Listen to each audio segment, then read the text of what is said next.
Alright, so as you can see from the video, I had the opportunity to test out my foundry, and I melted down about 4, I'd say average sized trash bags full of aluminum cans, and this is what it gave me. So I got about 10 of these guys right here, and I also played around and experimented with some sand casting and made a couple of handles.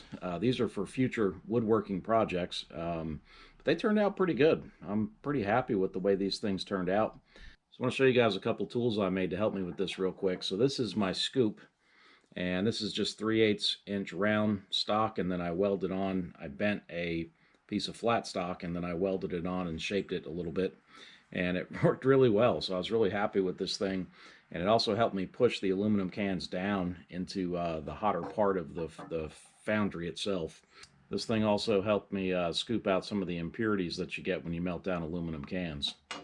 So the other tool that I have here is just my crucible tongs, and these are also homemade. 3/8 inch round stock, heated this end up right here, and then bent it over, and then got this flat stock here, and then shaped it with a hammer essentially. I didn't have to heat it up and forge it or anything like that.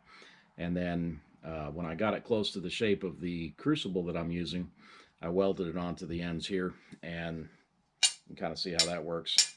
And that worked really, really well. So overall, pretty happy with the way everything turned out today. I got some aluminum ready to go. I got my handles to work on for a future project, and even my homemade tools worked pretty good for me. So overall, good day. It's pretty fun to do too. So if you like this video, if you like the content of the channel, hit that subscribe button. And hey, thanks for watching.